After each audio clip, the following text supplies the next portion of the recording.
Hi BookTube, Aaron here. I hope you're doing very well. Today I'm going to be wrapping up everything that I read in the month of October, and then I'll be looking at some of the things I'm hoping to read in November.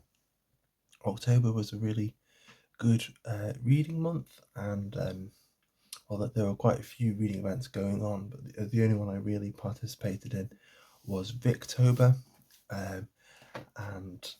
I've already made an update video of the first few books I read in October, and I'll hold them up here, but I won't go into any detail about them in this video. But it's The Complete Poems of Emily Dickinson, which I just sort of finished off at the beginning of October. We've got The Diary of a Nobody by George and Weedon Grossmith, just had to check their first names there. The Border by Erika Fatland. Simone de Beauvoir, What is Existentialism? And Emilia, Pardo, Bazán, The House of Ullua, all of which I enjoyed. The one I enjoyed the least was probably The House of Ullua. Not sure if I'll reread that one. But on the whole, a good start. However, with The House of Ullua, there was a long bit in the middle of that book where I was considering putting the book down, and I could feel my energy for reading dipping a little. So I decided to pick up something else, a little different. After I'd finished that, I had some other possibilities of sort of 19th century literature to look at, but I thought I'd try something from a different period, from a different country, see what that's like. So I picked up The Glass Bead Game by Herman Hesse, which proved to be not that great an idea for the kind of mood that I'd found myself in. Looking back on it, it's a really fascinating book, and it's one I would quite like to reread. However, the initial experience of reading it, I didn't particularly enjoy that much. I found it incredibly tedious. The main bulk of the book, the first 2/3, maybe 3/4, purports to be the biography, the history of a man called Joseph Knecht, and he's living in a society that they've sort of looked at the world wars of the 20th century, and it's in some ways a kind of reaction to that. And in the world of academia, they've really started. It's like a really the picture you get in the book is a really exaggerated picture of, I think, what academia is like, always striving for something new and to push things further than they've been pushed before.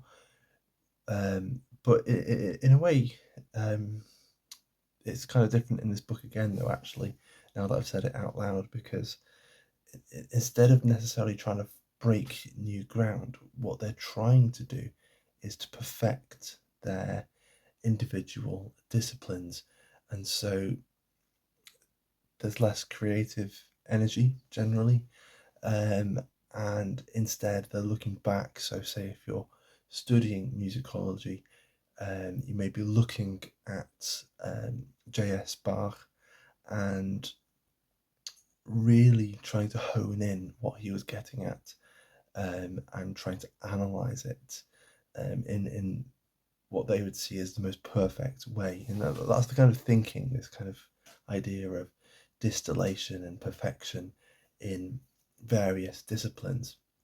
And the titular Glass Bead Game is a game that's sort of thought up by a musicologist as a way to sort of analyze and to contrast various musical phrases, and it's a sort of an apparatus that's similar to an abacus, and sort of positioning the glass beads in a particular way is a way of representing maybe a certain musical phrase, and then someone else will try and contrast it, and it's this sort of game of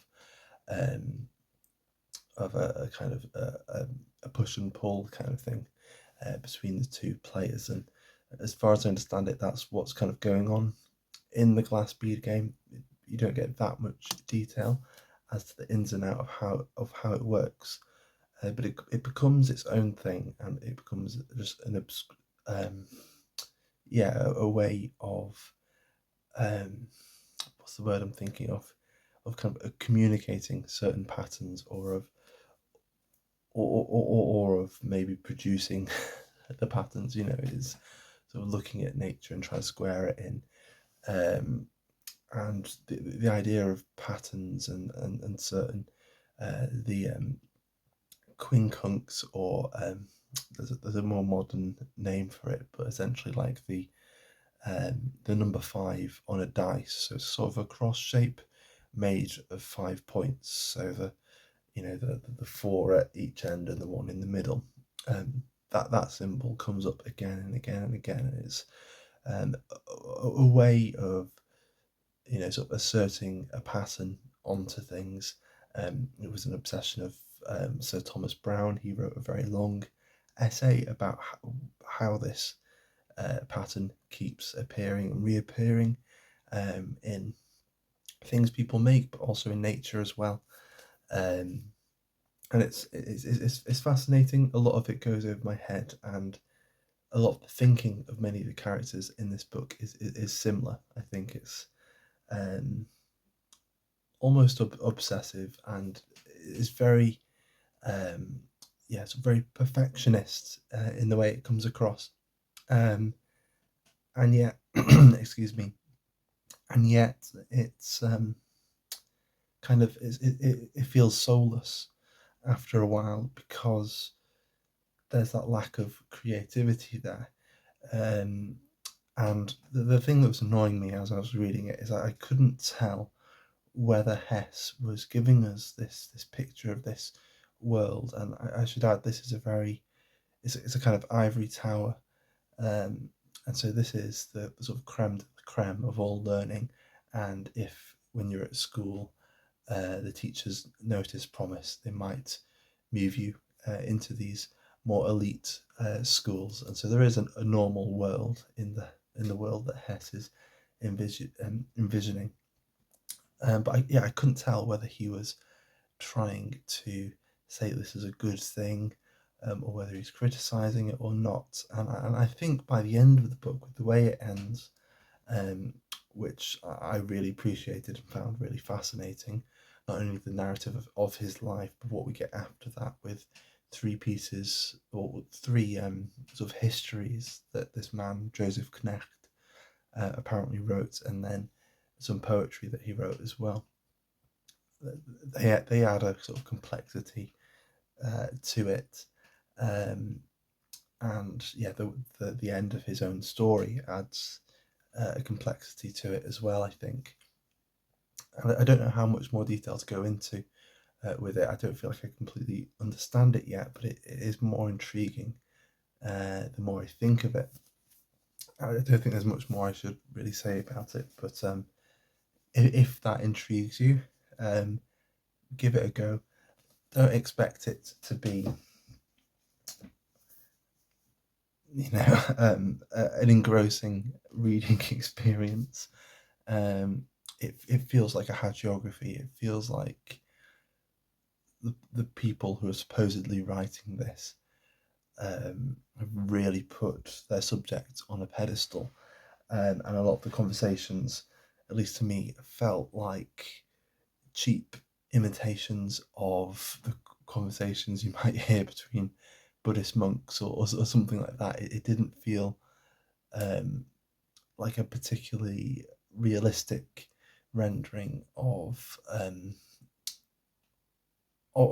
people who have attained this amount of knowledge and this depth of experience. And maybe there's a point there with the lack of depth that you're feeling. I'm not sure, but again, there are things that I found a little frustrating in it as a reading experience, having read it, and every now and then something would come up in the book, and it would frustrate my frustration because I'd find it so interesting. And so there was this constant change of what I was thinking about the book.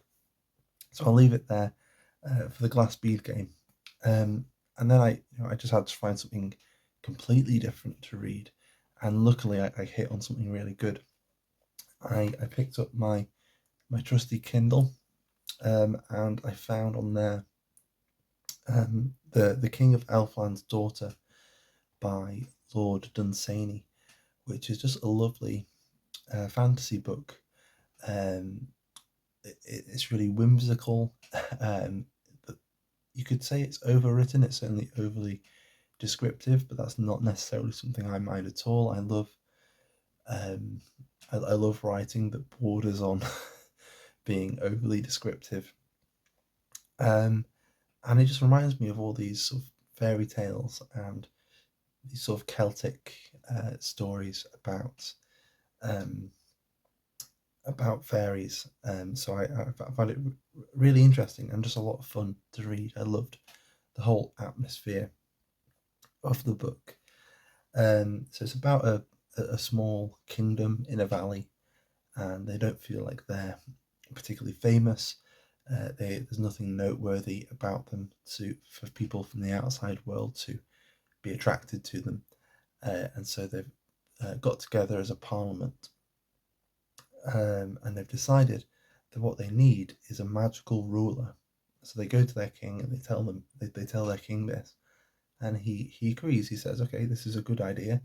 So he gets his son to go over this sort of twilight border, which is between the real world and fairyland, or Elfland, and he tells his son to go and get the King of Elfland's daughter, bring him back, and that's his that's his wife, and that's what he does.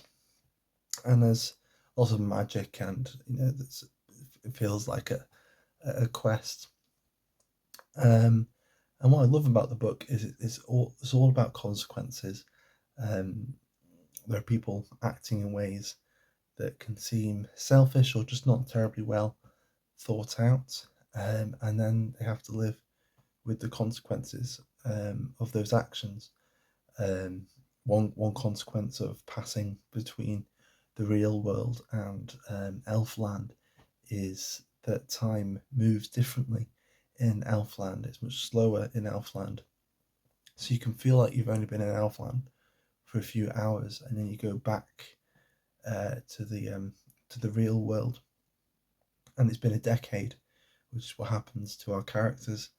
And although I don't think they visibly age, that they feel in themselves that shift and that passage of time.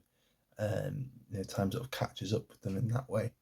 And yeah, the rest of the plot is all about their son and the consequences of what's happened with them kidnapping the King of Elfland's daughter.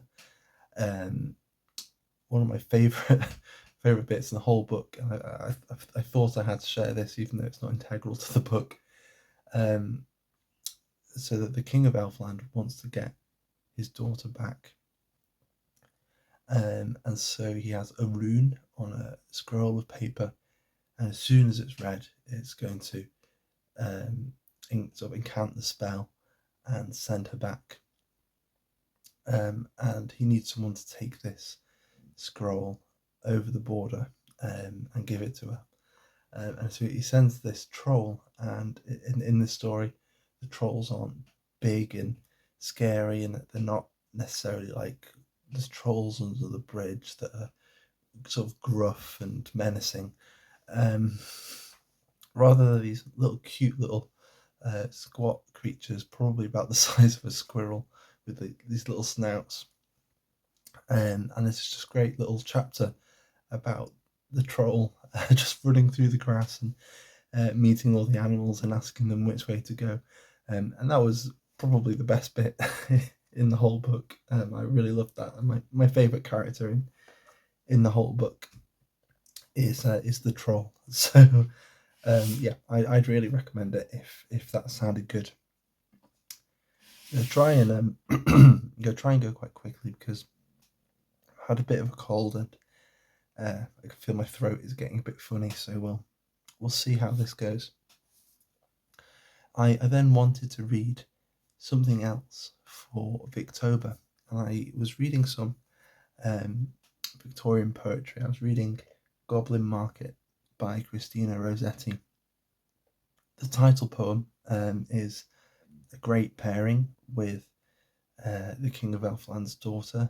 This is a bit more dark and sinister, I think, although there's a fair bit of darkness and a fair bit of threats, I suppose, in the King of Elfland's daughter.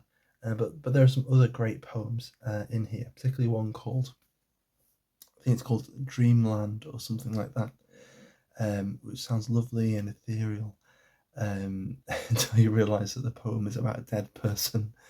And the title poem, Goblin Market, which is just wonderful. It's one of my favourite narrative poems. Really odd in the way the rhyme scheme works. It's quite irregular and twisty, and sometimes sort of overly repetitive. But I think it still works wonderfully. And the main story. Let's get the main characters' names up if we can find them. We've got Lizzie and Laura, two sisters who live in this valley. And in this valley, I think every day, the goblin men come past and they are trying to sell their wares, and they've been warned never to buy the fruit sold by the goblin men. There may be terrible consequences. It's about that threat and what may happen if one of them were to eat some of the fruit. Here's how the poem begins. Morning and evening, maids heard the goblins cry, "Come buy our orchard fruits, come buy, come buy. Apples and quinces, lemons and oranges, plump unpecked cherries, melons and raspberries, bloom down-cheeked peaches, swart-headed mulberries, wild free-born cranberries, crab apples, dewberries, pineapples, blackberries, apricots, strawberries, all ripe together in summer weather. Morns that pass by, fair eves that fly, come buy, come buy. Our grapes fresh from the vine, pomegranates full and fine, dates and sharp bullaces, rare pears and greengages, damsons and bilberries, taste them and try, currants and gooseberries, bright fire like barberries, figs to fill your mouth, citrons from the south, sweet to tongue and sound to eye, come buy, come buy. And the sort of echoes, I suppose, particularly with sweet to tongue and sound to eye, with the book of Genesis, and the whole thing is about temptation and the consequences of temptation, but also of sisterly love and of companionship and of sacrifice and helping other people. It's great. So if you've never read Goblin Market, I'm sure you can find it online. It's probably on the Poetry Society website, as probably most poems in the public domain are. I'd recommend it if it sounds interesting. I think it's a good poem for people who aren't used to reading poetry. I think it's a narrative poem, and so that aspect gives you something to hold on to. But then as well, the language is really wonderful and odd, and there's a great sort of aura to the whole poem as well. And then there's 3 more books I've finished. One of them technically counts for November, since I only finished it yesterday, but we'll get into that.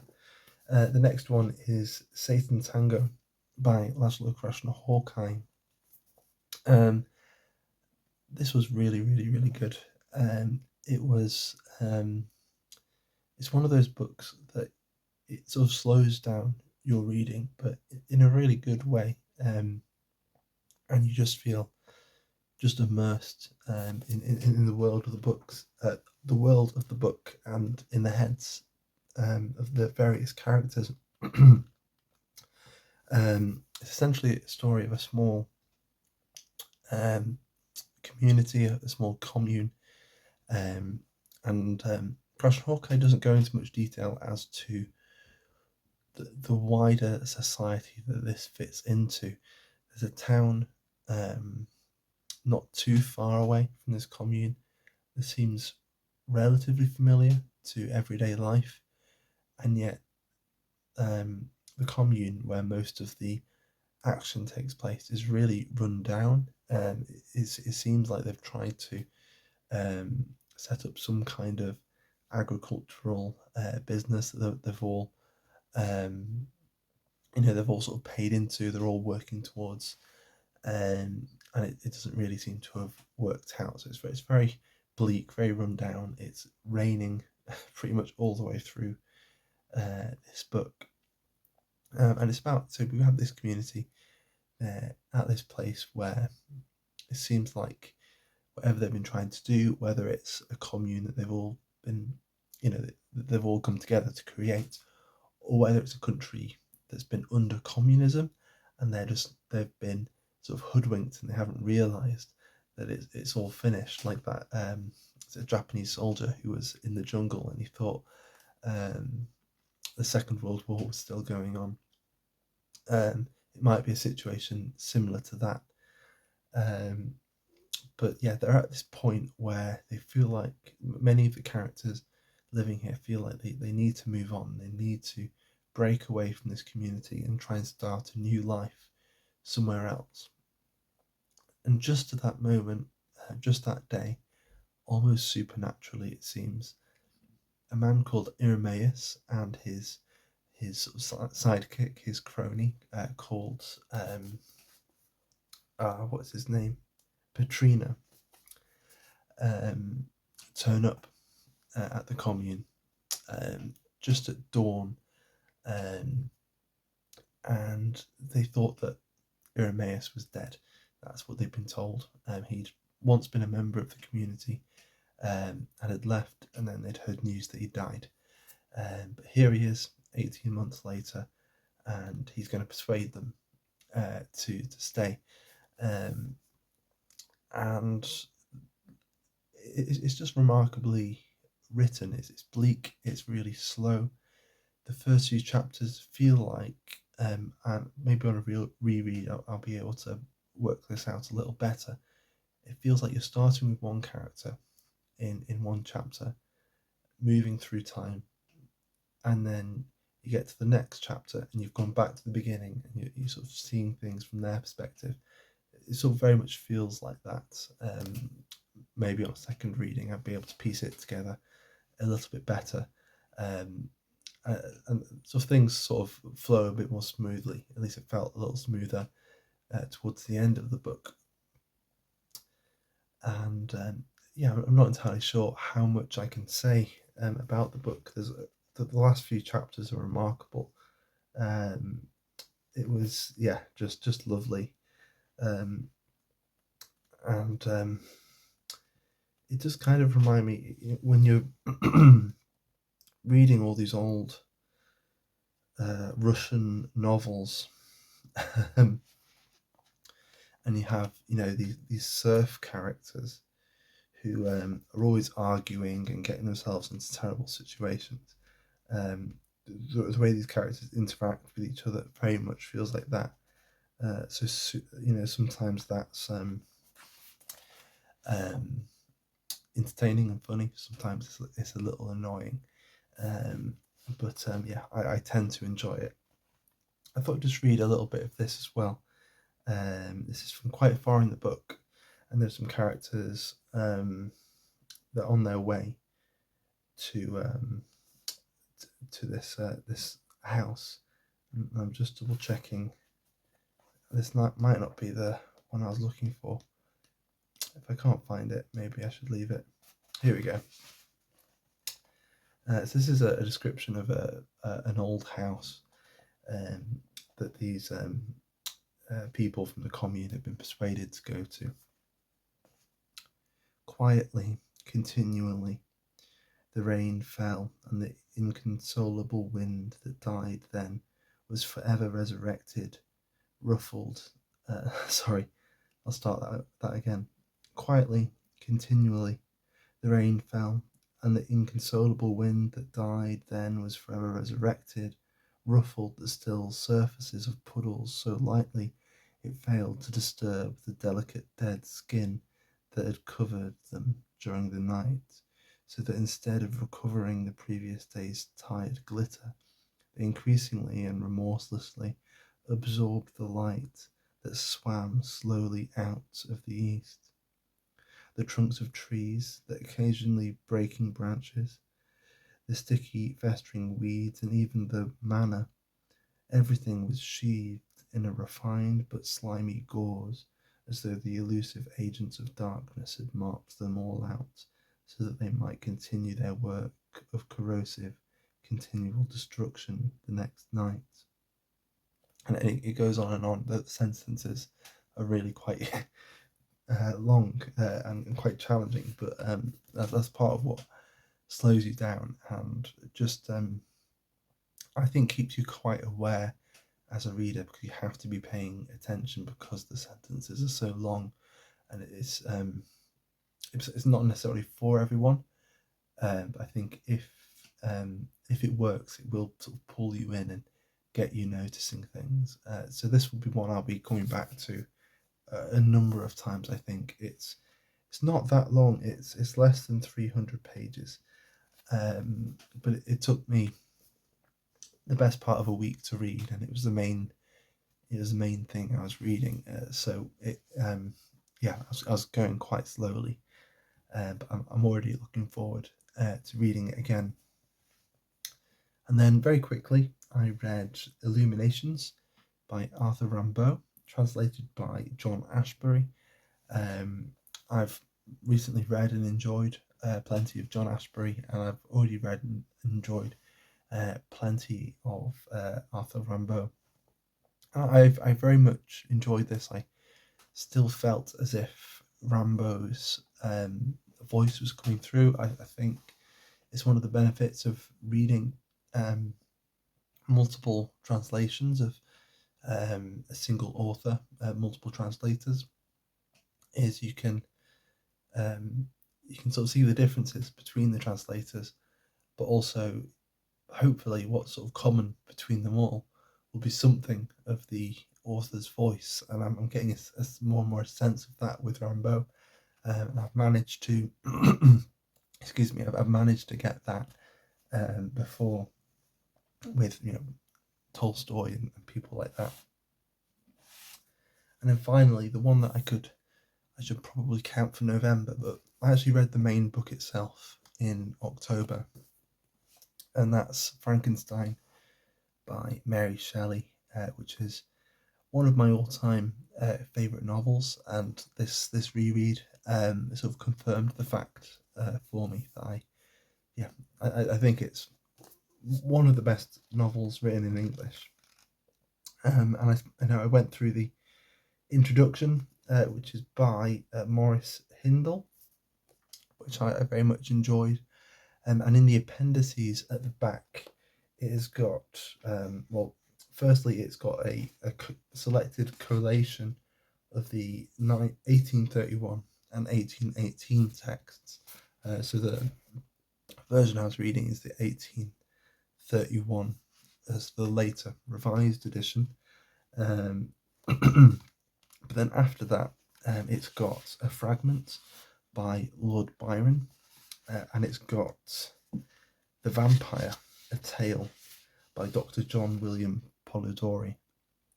And so that fragment and The Vampire were both stories inspired by that same evening in Geneva at Lord Byron's house, when the Shelleys and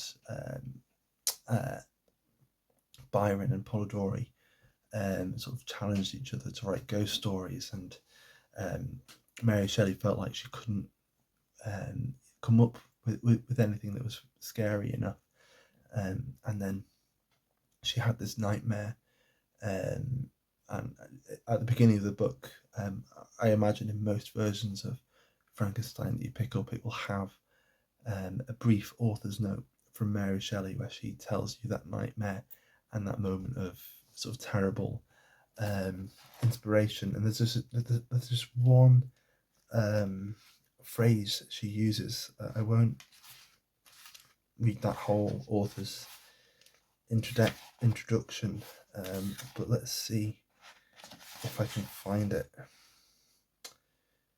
So one thing I love is she sees with shut eyes but acute mental vision. I saw the pale student of unhallowed arts kneeling beside the thing he had put together.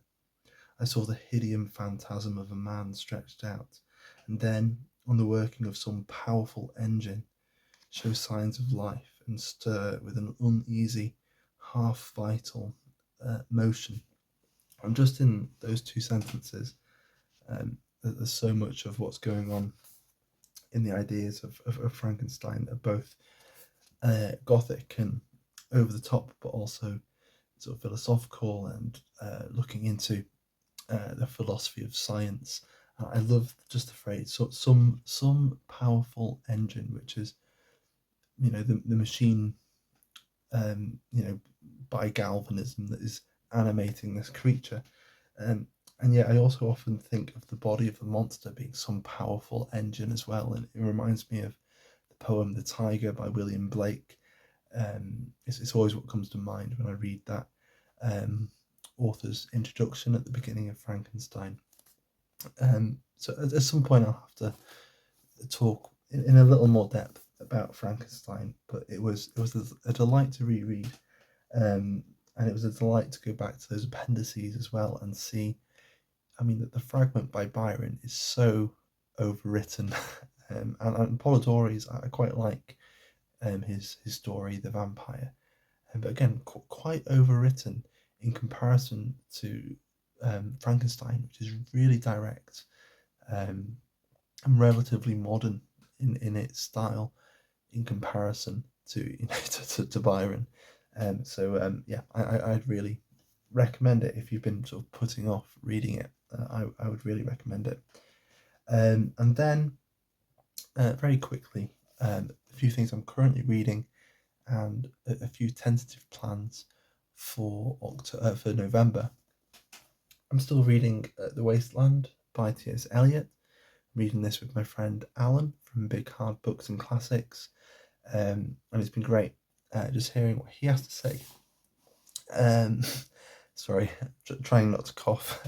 And I've been going through the facsimile of the original drafts, and then I've just started Elizabeth Jennings' selected poems as well over the last 3 or 4 days, and I've been really enjoying her poetry, and she'll be someone I'll be coming back to, and I'll make sure I'll be talking a fair bit about her, sort of featuring her in Poetry Thursdays and such.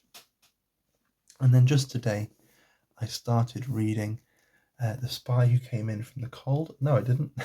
I read that last year for Dr. November, an event in November where we read espionage fiction. It's run by Mark from Booktime with Elvis, and Jim from Mystery and Mayhem, and Steve Donahue are both co-hosts. The group read last year was The Spy Who Came In From the Cold, and even though I'd read some John le Carré in the past, I really got the le Carré bug last year for Dr. November, and so for me, whenever it comes round, it's essentially a John le Carré event until I've read all of John le Carré. This is Tinker Tailor Soldier Spy, which I started not long before filming this. And then what I did last year for Dr. November was I sort of read some old, sort of early le Carré, and then read some of his slightly more recent stuff, and I thought I'd keep that going. So I'd also like to read the Night Manager as well, which was a little later on. Was it in the 2000s or was it in the 1990s? From 1993. So I'll get to this once I've finished Tinker Tailor Soldier Spy. And then I'm planning to read, as a buddy read, The Balkans 1904 to 2012 by Misha Glenny. I'll be reading this with John David, and the current plan is we'll be starting this about halfway through November, and then if needs be, if we get to that point and we, one of us isn't quite ready to commit to it, then we can, sort of push it into December. But all being well, I'll be starting the Balkans in November, and then I didn't really have any other solid plans really for anything I wanted to read in November.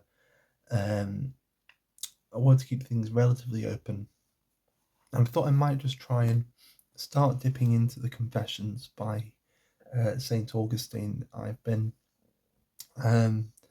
trying to start this pretty much all year, and for much of the year, for the first few months of the year, I was still reading the Divine Comedy, and although there's a lot of St. Augustine in the Divine Comedy, it's one of those things where I didn't want to be in both worlds at once. I wanted to give Dante his own space. So now that it's been a while since I read Dante, I'll maybe go to St. Augustine, and I'm not going to rush through it. I don't think I'll just read a chapter here and there, but that might be a nice one to do, just to dip in and out of when I feel like I need something a little different. But that's it. That's everything I read in October, and my plans as they are at the moment for November. I'm going to leave it there. I hope this hasn't been too long. And I should add that if you'd like to buddy read any of these with me, I don't often put out this kind of invitation, but since I've mentioned a couple of buddy reads I've been doing, I thought I'd extend the invitation. So if any of these that I'm currently reading or I'm about to read sound interesting and you'd like to read them with me, then just let me know. But for now, thank you very much for watching, and I'll see you soon. Bye bye.